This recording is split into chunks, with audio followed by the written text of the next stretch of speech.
الذین اذا اصابتهم مصیبہ، جب ان پر کوئی مصیبت آتی ہے، قالوا وہ کہتی ہے انا للہ و انا الیہ راجعون، ہم اللہ تعالیٰ ہی کے لیے اللہ ہی کی طرف پلٹ کر جانے والے ہیں۔ اولئک علیہم صلوات من ربہم ورحمہ، یہی وہ لوگ ہیں کہ ان کے اوپر اللہ تعالیٰ کی طرف سے جو ان کا رب ہے صلوات، رحمتیں اور برکتیں نازل ہوتی ہیں۔ وَأُولَئِكَ هُمُ الْمُهْتَدُونَ، اور یہی وہ لوگ ہیں جو کہ ہدایت یافتہ ہیں۔ قرآن مجید کی آیت نمبر 155، 156 اور 157 کی تلاوت میں نے آپ کے سامنے کی ہے۔ سورۃ البقرہ ہے، پارہ نمبر 2 ہے۔ اللہ رب العالمین کا پیارا کلام مجید ہے۔ اللہ رب العالمین کا ایک قانون ہے، آزمائش کا قانون۔ اللہ رب العالمین اپنے بندوں کو شروع دن سے، جب سے اللہ تعالیٰ نے کائنات بنائی ہے، اللہ تعالیٰ اپنے بندوں کو آزماتے چلے آ رہے ہیں، اور اللہ رب العالمین رہتی دنیا تک اپنے بندوں کو آزمائیں گے۔ اللہ رب العالمین نے آزمائش کی یہ گھڑیاں حضرات انبیاء کرام علیہم الصلاۃ والسلام کے اوپر بھی ڈالی ہیں۔ حضرت نوح ہوں یا حضرت آدم ہوں، حضرت ابراہیم ہو یا اسماعیل ہوں، حضرت موسیٰ ہوں یا حضرت محمد رسول اللہ صلی اللہ علیہ وسلم ہوں یا ان کے امتی ہوں، سب کے اوپر اللہ رب العالمین نے آزمائشوں کی گھڑیاں بھیجی ہیں۔ اور اللہ رب العالمین ارشاد فرماتے ہیں کہ لوگو وَلَنَبْلُوَنَّكُمْ بِشَيْءٍ مِّنَ الْخَوْفِ وَلَنَبْلُوَنَّكُمْ، ہم تمہیں ضرور آزمائیں گے، اور البتہ تم لوگوں کو ہم ضرور آزمائیں گے، آزمائش میں ڈالیں گے۔ یہ ہو نہیں سکتا کہ آزمائش میں نہ ڈالا جائے، لیکن اللہ رب العالمین فرماتی ہیں آزمائش کس قسم کی ہوگی؟ خوف، اور اس کے بعد فرمایا بھوک، مال میں کمی کر کے، جانوں میں کمی کر کے، پھلوں میں کمی کر کے، رزق میں کمی کر کے، مختلف طریقے ہیں اللہ تعالیٰ کی آزمائش کے۔ تو اللہ رب العالمین فرماتے ہیں یہ آزمائش تو ہوگی۔ رسول اللہ صلی اللہ علیہ وسلم نے فرمایا کہ سب سے سخت ترین آزمائش حضرات انبیاء کرام علیہ الصلوۃ والسلام کی ہوتی ہے، اور میں اس کے بعد پھر جو درجہ بدرجہ جتنے دین کے اوپر عمل کرنے والے ہوتے ہیں اسی قدر ان کی آزمائش سخت ہوتی ہے۔ انبیاء کے بعد انبیاء کے گھر والوں کی، پھر انبیاء کے صحابہ کرام کی، جو ان کے اصحاب تھے ان کی آزمائش، پھر اسی طرح آگے ان کے جو پیروکار ہیں ان کی آزمائش، اور یہ قیامت تک سلسلہ چلے گا۔ تو یہ نہیں کہہ سکتے کہ بھئی آزمائش نہیں ہوگی، آزمائش تو ہوگی۔ بہت سارے لوگ جو ہیں وہ یہ آزمائش کے اندر اپنا ایمان چھوڑ بیٹھتے ہیں۔ اللہ رب العالمین ارشاد فرماتے ہیں کہ خوف کا تمہارے اوپر آزمائش آئے گی۔ خوف کس چیز کا ہے؟ خوف ہے دشمن کا خوف تمہارے اوپر مسلط کیا جاتا ہے۔ جیسے رسول اللہ صلی اللہ علیہ وسلم کے صحابہ پر بھی یہ وقت آیا کہ دشمن ہر طرف سے چڑھ کے چڑھائی کر کے آ گیا۔ جنگ احزاب کو دیکھ لیں کہ ہر قسم کے تمام جتنے بھی کافر تھے مختلف شکلوں میں آ گئے، ساری قوتیں اکٹھی ہو گئیں۔ انہوں نے کہا کہ مدینہ کی اینٹ سے اینٹ بجا دیں گے۔ تو اللہ رب العالمین اس کا شجوع کہتے ہیں الذین قال لهم الناس ان الناس قد جمعوا لكم فاخشوهم فزادهم ایمانا، کہ جب سارے لوگ ان کے لیے اکٹھے ہو کے آگے ان کو کہا گیا کہ اب ڈر جاؤ ان سے، فزادهم ایمانا، اللہ رب العالمین فرماتے ہیں ان کا ایمان اور زیادہ بڑھ گیا، وہ ڈرے نہیں ان سے۔ اور اللہ رب العالمین ارشاد فرماتے ہیں وَنَقْصٍ مِّنَ وَالْجُوعِ، بھوک کا خوف۔ بھوک کب پیدا ہوتی ہے؟ جب اللہ رب العالمین، ضروری نہیں کہ یہ اللہ تعالیٰ کی طرف سے عذاب ہی ہو۔ آج کل جو پاکستان میں صورتحال ہے نا، سیلاب کی صورتحال ہے، ہم نے پچھلے جمعے بھی اس پہ بات کی تھی کہ اس کی دو شکلیں ہیں۔ ایک تو یہ کہ اللہ کی طرف سے عذاب بھی ہو سکتا ہے، اور یہ اللہ تعالیٰ کی طرف سے آزمائش بھی ہو سکتی ہے۔ سابقہ قوموں کے اوپر عذاب آتا رہا ہے، سیلاب کی صورت میں آتا رہا ہے، ٹھیک ہے۔ مختلف ممالک کے اندر یہ سیلاب جو عذاب کی شکل بھی اختیار کر جاتا ہے۔ لیکن اللہ رب العالمین کے جو بندے، جو نیک لوگ ہیں، جو مومن لوگ ہیں، مسلمان ہیں، رسول اللہ صلی اللہ علیہ وسلم کی امت ہیں، ان کے اوپر یہ عذاب نہیں بلکہ یہ اللہ تعالیٰ کی طرف سے ایک آزمائش ہے۔ آپ صلی اللہ علیہ وسلم کے متعلق اللہ تعالیٰ قرآن میں فرماتی ہے وَمَا كَانَ اللَّهُ لِيُعَذِّبَهُمْ وَأَنْتَ فِيهِمْ وَمَا كَانَ اللَّهُ مُعَذِّبَهُمْ يَسْتَغْفِرُونَ، کہ پیارے پیغمبر صلی اللہ علیہ وسلم جب تک آپ ان میں موجود ہیں اور جب تک یہ استغفار کرتے رہیں گے اللہ ان کو عذاب تو نہیں دے گا۔ اللہ رب العالمین ارشاد فرماتے ہیں ما یفعل اللہ بعذابکم ان شکرتم وآمنتم، اللہ تعالیٰ کو کیا پڑی ہے تمہیں عذاب دے اگر تم ایمان لاؤ اور تم اس کا شکر ادا کرو، تو اللہ کو کیا پڑی ہے تمہیں عذاب دے۔ وکان اللہ شاکرا علیما، اللہ تعالیٰ تو بہت زیادہ قدردان ہے، اپنے بندوں کو اچھی طرح جانتا ہے۔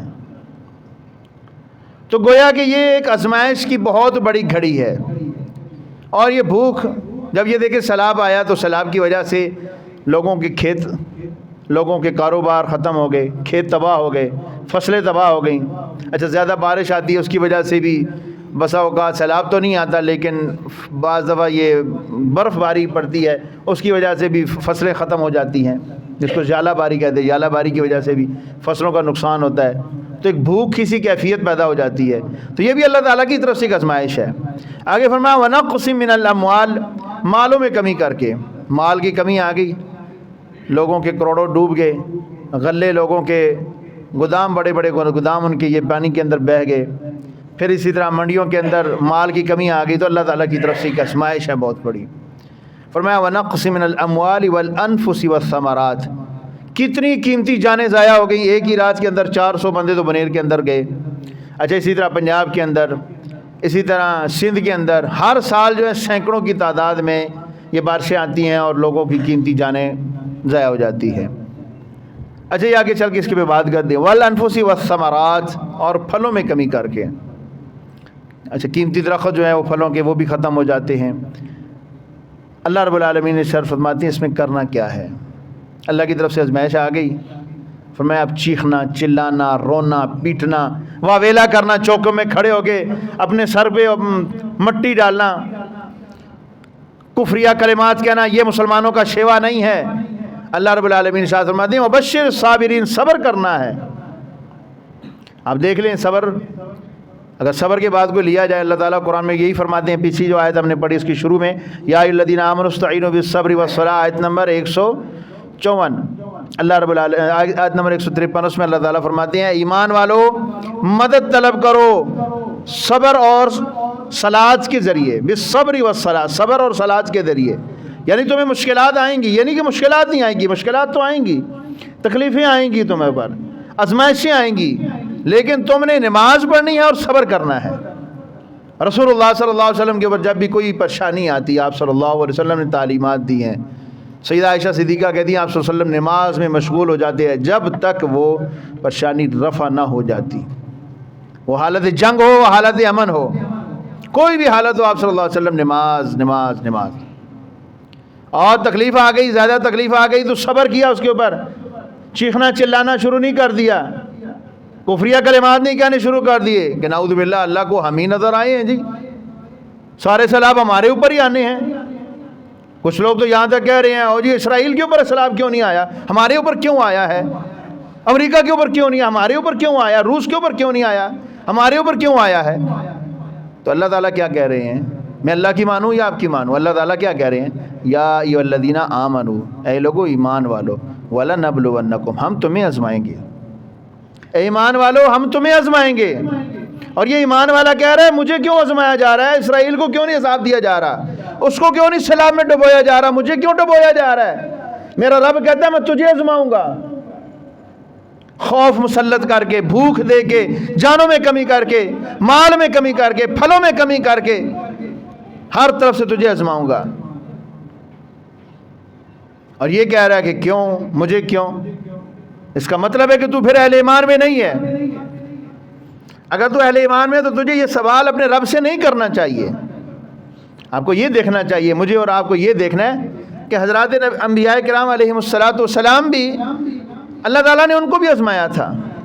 ہم نے اس کے اوپر حضرت ابراہیم علیہ السلام کی سیرت پچھلے دنوں میں ساری پڑھی ہے، بچپن سے پڑھتے آئے ہیں، ہم نے سنائی بھی ہے آپ کو کہ کتنی آزمائشیں آئیں۔ حضرت ایوب علیہ السلام نے 70 سال بالکل سر میں درد بھی نہیں، بخار ذرا بھی نہیں آیا، کوئی تکلیف نہیں، اللہ تعالیٰ نے مال دولت سب کچھ دیا تھا، 70 سال کی عمر کو پہنچے اللہ نے مال بھی، اولاد بھی، صحت بھی، سب کچھ لے لیا۔ اب اللہ کا بندہ ایک جنگل میں پڑا ہوا ہے، سب چھوڑ گئے ہیں، صرف ایک وفادار بیوی ہے جس نے ساتھ دیا ہے۔ اب یہ اللہ کا بندہ کیا کہتا ہے صبر کے کیسے زبردست صبر ہے، کہتا ہے اللہ تو نے 70 سال صحت کے دیے، اگر 70 سال بیماری کے دے دے حساب برابر ہو جائے گا، مجھے اپنی زندگی کا حساب نہیں دینا پڑے گا۔ اور اللہ رب العالمین فرماتے ہیں انا وجدناہ صابرا، اللہ کہتے ہیں ہم نے اس اپنے بندے کو انتہائی صابر پر، نعم العبد، بہت ہی اچھا بندہ تھا، انہ اواب، بے شک وہ چھکنے والا، بہت ہی اچھا بندہ، گڈ، زبردست۔ رب جب کہہ دے کہ میرا بندہ بہت اچھا، کتنا کمال کا صبر کیا ہے۔ امام کائنات امام اعظم سیدنا محمد رسول اللہ صلی اللہ علیہ وسلم فرماتے ہیں سارے انبیاء کرام کے امتحان ایک طرف، میرے اکیلے کے امتحان ایک طرف۔ آپ صلی اللہ علیہ وسلم نے بھوک کاٹی، جی کاٹی، جیل کاٹی، جی کاٹی۔ آپ صلی اللہ علیہ وسلم نے اپنوں کے زخم سہے، جی سہے۔ آپ صلی اللہ علیہ وسلم نے پتھر کھائے، جی کھائے۔ ہجرت کی، جی کی۔ سارے نبیوں نے جو جو تکالیف برداشت کی اللہ تعالیٰ کے دین کے لیے، وہ پیارے پیغمبر صلی اللہ علیہ وسلم نے بھی کی، لیکن زبان سے کوئی لفظ نکلا نہیں، ایک ہی لفظ، انما اشکو بثی و حزنی الی اللہ، میرے سارے غم، میری ساری پریشانیاں میں اپنے رب سے کرتا ہوں، اور اللہ تعالیٰ جانتا ہے، وہ اللہ رب العالمین بہتر اس کا اجر دے گا۔ آپ صلی اللہ علیہ وسلم کے بیٹا آپ صلی اللہ علیہ وسلم کے اپنے ہاتھ میں دم توڑ رہا ہے، اور آپ صلی اللہ علیہ وسلم کیا کہہ رہے ہیں؟ اے ابراہیم تیری جدائی کا غم تو ہے، لیکن زبان سے وہی کلمہ کہوں گا جس سے میرا رب راضی ہے، انا للہ و انا الیہ راجعون۔ یہی جو ہم نے آج قرآن مجید کی ابھی آیات پڑھی، اللہ تعالیٰ یہی کہتے ہیں کہ الذین اذا اصابتهم مصیبہ، جب بھی کوئی ان کے اوپر مصیبت آتی ہے، کوئی پریشانی آ گئی، بڑی سے بڑی مصیبت پریشانی آ گئی، الحمدللہ کہتے ہیں کوئی مسئلہ ہی نہیں، ہم اللہ تعالیٰ کے انا للہ و انا الیہ راجعون، ہم اللہ کے ہیں، اللہ کی طرف پلٹ جانا ہے، یہ صحت بھی اللہ کی، یہ مال بھی اللہ کا، یہ اولاد بھی اللہ کی، یہ وقت بھی اللہ کا، یہ گھر بھی اللہ نے دیا تھا، اللہ نے لے لیا، اللہ پھر دے دے گا، یہ اولاد اللہ نے دے دی، اللہ نے لے لی، اللہ پھر دے دے گا، یہ اللہ نے کاروبار دیا تھا، اگر لے لیا تو اللہ تعالیٰ پھر دے دے گا، نہیں دے گا صبر کر جائیں گے، اللہ تعالیٰ اس کے اوپر بھی اجر دے گا۔ میں الذین اذا اصابتهم مصیبہ قالوا انا للہ و انا الیہ راجعون۔ اللہ تعالیٰ فرماتے ہیں تم یہ کیا دیتے ہو، فائدہ کیا ہوتا ہے؟ اولئک علیہم صلوات من ربہم ورحمہ، فرمایا یہ وہ لوگ ہیں کہ ان کے اوپر اللہ تعالیٰ کی طرف سے صلوات، ان کے رب کی طرف سے صلوات، رحمتیں، اللہ رب العالمین کی طرف سے برکتیں ان کے اوپر نازل ہوتی ہیں، رحمتیں نازل ہوتی ہیں ان کے اوپر۔ وَأُولَٰئِكَ هُمُ الْمُهْتَدُونَ، یہ لوگ ہدایت یافتہ ہیں، یہ سیدھی راہ پہ چلنے والے ہیں، اللہ تعالیٰ کے مقرب ہیں۔ سیدنا ابو ہریرہ رضی اللہ تعالیٰ عنہ کہتے ہیں، صحیح بخاری اور صحیح مسلم کی روایت ہے، اللہ تعالیٰ جس بندے کے ساتھ بھلائی کا ارادہ کرتے ہیں اس کو کسی ازمائش میں ڈال دیتے ہیں۔ اور آج کا مسلمان کہتا ہے میں ہی ازمائش کے لیے ملا ہوں، مجھے ازمائش میں ڈالنا ہے۔ اللہ کہتا ہے میرا تیرے ساتھ بھلائی کا ارادہ ہے، تو کہتا ہے مجھے کیوں ازمائش میں ڈالا ہے؟ دوسری حدیث سنیے، رسول اللہ صلی اللہ علیہ وسلم کہ ایک صحابی بیمار ہے، بخار کی وجہ سے، بڑا شدید بخار ہے، آپ صلی اللہ علیہ وسلم عیادت کرنے تشریف لے گئے، آپ صلی اللہ علیہ وسلم نے کہا، پوچھا کیا حال ہے؟ کہتا ہے اللہ اس بخار کا ستیہ ناش کرے، اس نے تو مجھے توڑ کے رکھ دیا ہے، کبھی اسی میں برکت نہ ہو۔ آپ صلی اللہ علیہ وسلم نے فرمایا نہ، یہ بخار تو تیرے گناہ کا کفارہ بن جاتا ہے۔ رسول اللہ صلی اللہ علیہ وسلم نے فرمایا یہ بخار تو بہت بڑی چیز ہے، فرمایا ایک کانٹا بھی جب مسلمان کو پاؤں میں چبھتا ہے، اگر اس کے اوپر وہ صبر کرتا ہے، اللہ رب العالمین اس کی وجہ سے اس کے گناہ معاف کر دیتے ہیں۔ بخار تو بہت بڑی چیز ہے، اور فرمایا بخار انسان کو گناہوں سے ایسے صاف کرتا ہے جیسے بھٹی کے اندر لوہا ڈال کے اس کا گند کچرا نکالا جاتا ہے، خالص کیا جاتا ہے، یا سونے کو بھٹی کے اندر ڈال کے اس کو خالص کیا جاتا ہے، خالص سونا رہ جاتا ہے، پھر اس کی قیمت کتنی بنتی ہے، اور جب اس میں کچرا ہو تو اس کو کون خریدتا ہے؟ وہ کباڑ میں جاتا ہے۔ فرمایا مومن اور مسلمان کو اس وجہ سے آزمائشوں میں ڈالا جاتا ہے۔ اور یہ آزمائشیں آتی کیوں ہیں؟ کہ اللہ رب العالمین کا پہلا اس میں سبق یہ ہے کہ اللہ تعالیٰ دیکھنا چاہتے ہیں کہ میرا بندہ کون ہے، جو میری رضا کے اوپر راضی رہنے والا کون ہے، میرے قریب کون آتا ہے۔ رسول اللہ صلی اللہ علیہ وسلم نے فرمایا کہ مسلمان بندے کے لیے ہر حال میں خیر ہی خیر ہے، ہر حال میں خیر ہی خیر ہے۔ آپ صلی اللہ علیہ وسلم نے فرمایا سبحان اللہ، آپ صلی اللہ علیہ وسلم نے تعجب کا اظہار کیا مومن کے مسلمان کی حالت پر، فرمایا کتنا زبردست اس کا معاملہ ہے۔ فرمایا جب اس کو کوئی مصیبت آتی ہے، پریشانی آتی ہے، صبر کرتا ہے، الحمدللہ کہتا ہے، اس کے اوپر بھی تکلیف ہے انا للہ و انا الیہ راجعون پڑھتا ہے، اللہ رب العالمین اس کے گناہ معاف کرتے ہیں۔ اور فرمایا کہ جب اس کے اوپر کوئی خوشی آتی ہے، اس کو مال کے اندر، اولاد کے اندر، کاروبار کے اندر، خاندان کے اندر اس کو کوئی ترقی ملتی ہے، خوشی ملتی ہے، یہ پھر الحمدللہ کہتا ہے، اللہ تعالیٰ کے سامنے شکرانے کے نفل پڑھتا ہے، سجدے کرتا ہے شکرانے کے، اللہ تعالیٰ اس سے راضی ہو کر اس کو اور زیادہ عطا فرماتے ہیں۔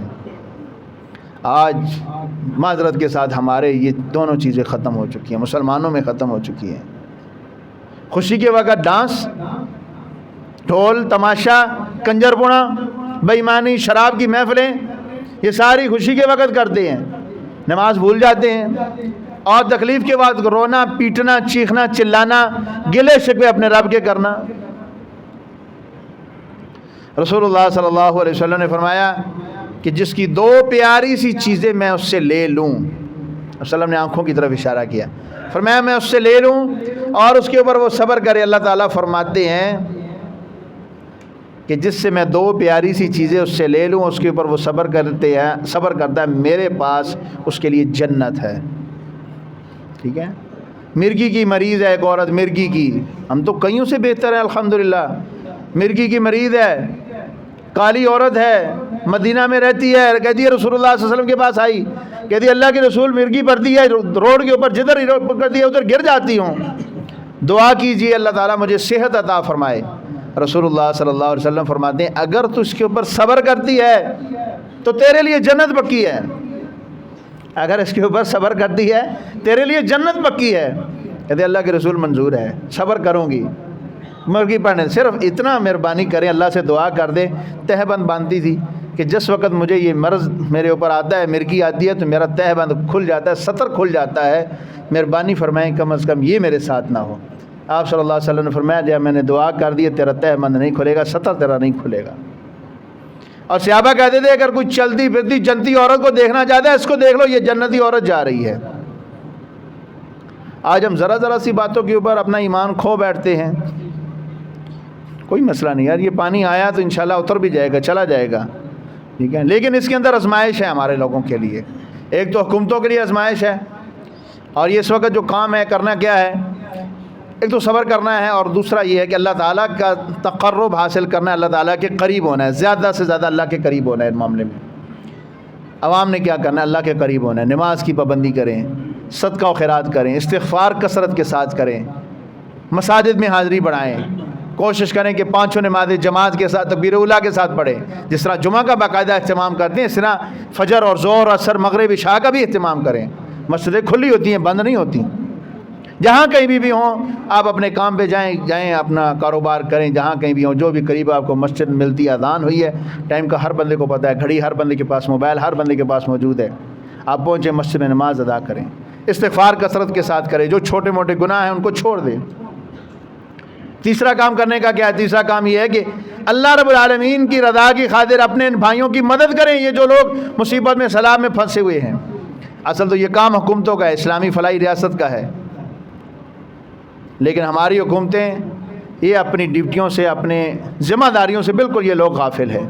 ایک تو ان لوگوں نے بر وقت ڈیم نہیں بنائے، اگر یہ لوگ بر وقت ڈیم بنا لیتے تو یہ آج یہ صورتحال نہ ہوتی۔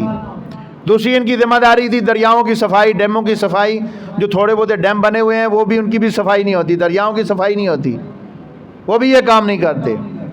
تیسرا ان کا جرم یہ ہے، اس کے اندر عوام بھی برابر کے شریک ہیں کہ آبی گزرگاہوں کے اوپر لوگوں نے، جیسے میں نے پچھلے جمعے میں بھی ذکر کیا تھا، آبی گزرگاہوں کے اوپر ان لوگوں نے سوسائٹیاں بنائی ہوئی ہیں، تو دریا اپنا راستہ نہیں بدلتا۔ تو ایک کہاوت ہے کہ یہ جو پتھر ہوتے ہیں یہ دریا کے انڈے ہوتے ہیں، یہ واپس کبھی نہ کبھی لینے آتا ہے۔ دریا راوی کے اندر پچھلے دور حکومت میں جو پچھلے وزیر اعظم صاحب انہوں نے وہاں پہ سوسائٹیاں بنوائی، اچھا پھر ادھر یہ سواں کا جہاں پہ آپ کا یہ بننا تھا، ڈیم بننا تھا، یہاں پہ سوسائٹیاں بنی ہوئی ہیں۔ گجرانوالہ میں یہاں جو اس کا دریا کا راستہ تھا وہاں پہ سوسائٹیاں آپ کی بنی ہوئی ہیں۔ تو پھر پانی اپنا راستہ تو بنا لیتا، اس نے تو چلنا ہے، لیکن جو فطرتی چیزیں ان کو آپ ان کا راستہ نہیں بدل سکتے۔ کوئی لاکھ کوشش کرے کہ میں سورج کا روشنی روک لوں، نہیں روک سکتا۔ اسی طرح پانی کا راستہ آپ روکیں گے تو آپ خود نقصان ہو رہے ہیں، فطرت کے ساتھ ٹکر لیں گے، تو پھر آپ اللہ کے ولی ہوں، آپ غوث ہوں، آپ قطب ہوں، آپ چاہے تسبیح پڑھیں، جو مرضی کریں، آپ راستے ٹکر لیں گے تو آپ اس کے نہیں کر سکتے۔ یہاں پہ لوگوں نے تو عجیب عجیب ڈرامے لگائے ہوئے ہیں، کیا دریا وہ بفر رہا ہے، سیلاب آ رہا ہے، اور کوئی جناب اس کے آگے کالا جھنڈا لے کے کھڑا ہوا ہے، کوئی جناب بکرا ذبح کر کے اس میں خون ڈال رہا ہے، کہتا ہے رک جا بھی، اس طرح یہ رکتے ہیں خدا کے بندے؟ یہ کون سی جہالت کی حرکتیں کر رہے ہو؟ یہ کشمیر میں کسی میں غالباً کشمیر کی ویڈیو تھی، کہا کہ وہ پل کے اوپر کھڑے کے اس کے بکرا ذبح کر کے اس کا خون ڈال رہے ہیں. بھئی اس طرح یہ رکتے ہیں؟ یہ تو اللہ رب العالمین کا ایک قدرت کا نظام ہے، یہ چلے گا. کوئی آگے جناب کالا جھنڈا لے کے کھڑا ہو رہا ہے، یا عباس یا عباس رک جا رک جا. بھئی رکنے والا ہے اس طرح؟ ٹھیک ہے. کوئی آگے جناب اپنا لے کے کسی کا سہارا دے رہا ہے، کوئی کسی کا سہارا دے رہا ہے. جو کام حضرات انبیاء نے نہیں کیا وہ تم کیوں کرتے ہو؟ یہ تو حضرات انبیاء نے بھی یہ کام نہیں نہ کیا. ٹھیک ہے، اللہ کے ولیوں نے یہ کام نہیں کیا. یہ پاکستان کے ہندوستان کے ڈرامے باز یہ کام کر رہے ہیں، یہ اللہ کے ولی نہیں ہے، یہ تو ڈرامے باز ہیں سارے. اور پھر یہ تھا کہ اب ان حالات کے اندر حکومتوں کا کام بنتا تھا کہ یہ جو لوگ ڈوبے ہوئے ہیں، جو لوگ مصیبت میں پھنسے ہوئے ہیں، ان کی مدد کی جائے. حکومت اور فوج کا کام ہے، اور پھر اسی طرح سول انتظامیہ کا کام ہے کہ وہ یہ کام کریں. لیکن چلیں وہ بھی کسی حد تک، ہماری فوج تو کسی حد تک الحمدللہ لگی ہوئی ہے، سب سے آگے ہے.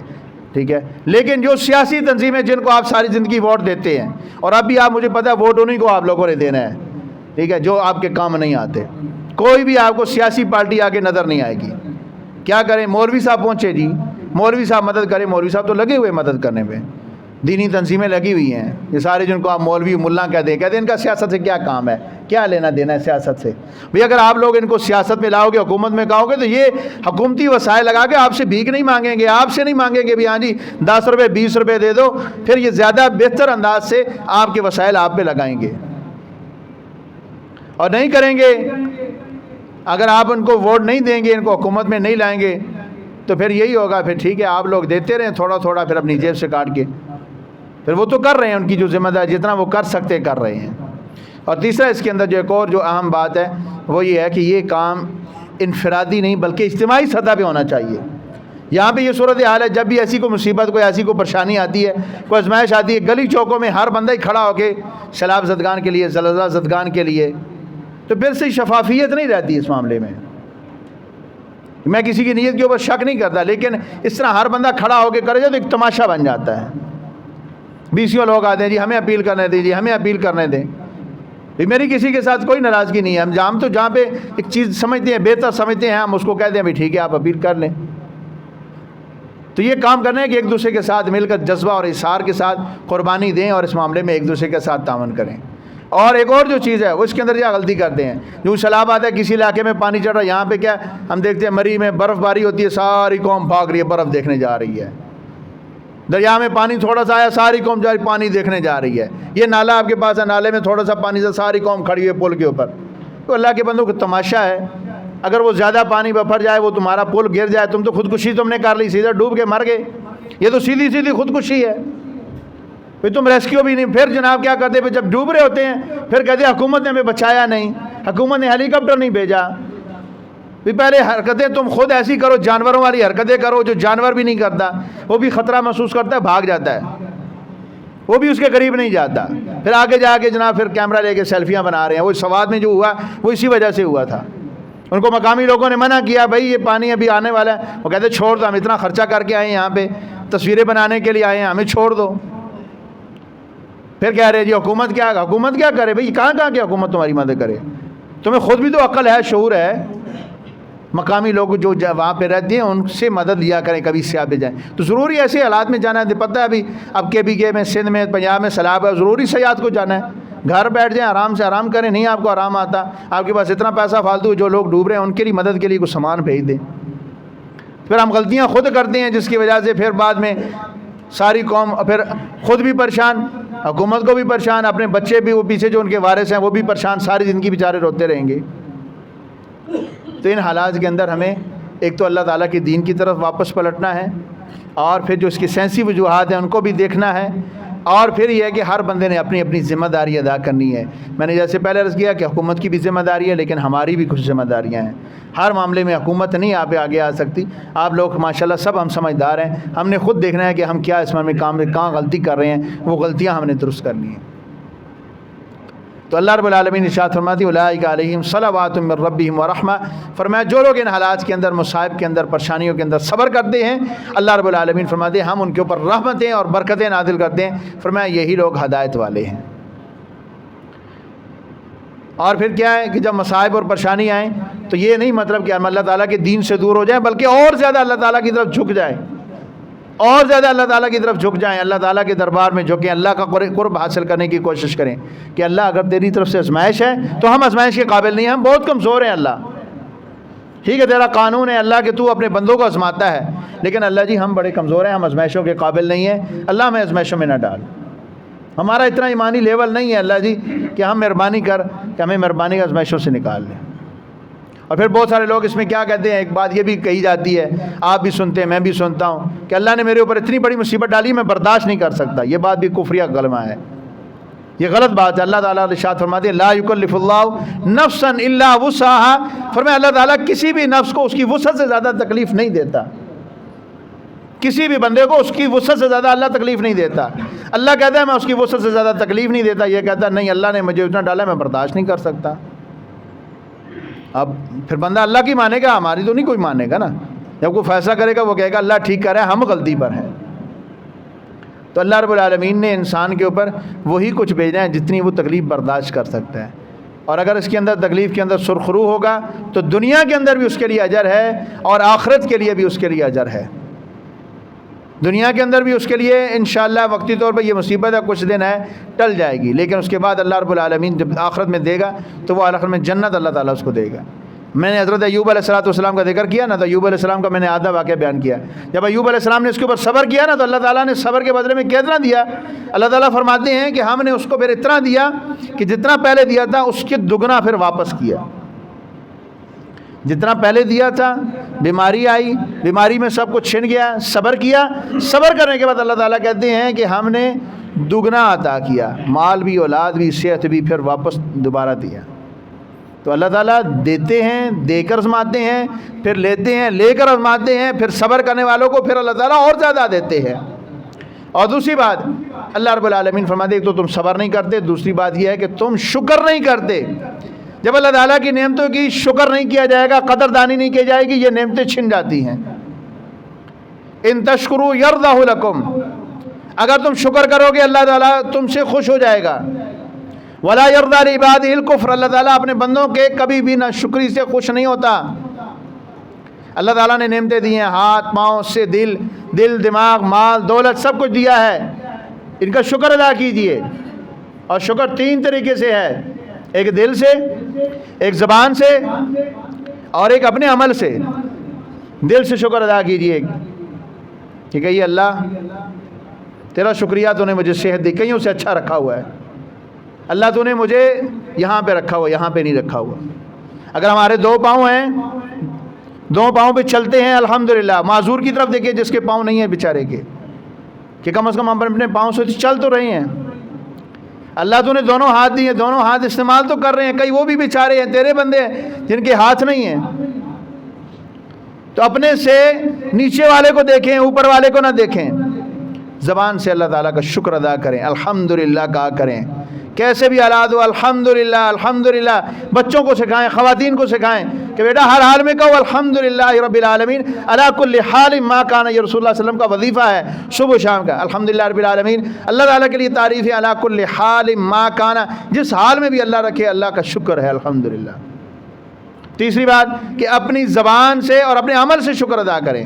عمل سے کیسے؟ اللہ نے آنکھیں دی ہیں، آنکھوں کا مثبت استعمال کریں۔ اللہ نے ہاتھ دیے ہیں، مثبت استعمال کریں۔ زبان دی ہے، مثبت استعمال کریں۔ کسی کو گالی گلوچ جھوٹ چغلی تہمت یہ چیزیں نہ کریں، ان کی اس وجہ زبان نہیں ملی کہ زبان کے ساتھ گالیاں دینا شروع کر دو، لوگوں کی چغلیاں کھانا شروع کر دو، لوگوں کے عیب گنانا شروع کر دو۔ جدھر کھڑے ہو کسی نہ کسی کے پیچھے پڑے ہوئے ہیں، زبان چل رہی ہے، زبان نہ ہوگی تمہارا یہ توپ خانہ ہو گیا، تم نے چلا رکھا ہے۔ خدا کے بندے حیا کرو کچھ۔ آنکھیں ہیں، جو آنکھیں نہیں میری ہیں، میں جو چاہوں دیکھو، نہیں، اللہ کا شکر ادا کرو، اس سے جائز چیز دیکھو، جو دیکھنے کی ہے وہ دیکھو۔ اسی طرح اللہ تعالیٰ نے مال دیا ہے، مال کا شکر ادا کرو عملی طور پہ، کہ اس کو جائز راستے پہ خرچ کرو، غلط راستے پہ نہ خرچ کرو۔ تو یہ جب ناشکری کوئی قوم کرتی ہے تو اللہ تعالیٰ اس سے وہ نعمتیں چھین لیتے ہیں۔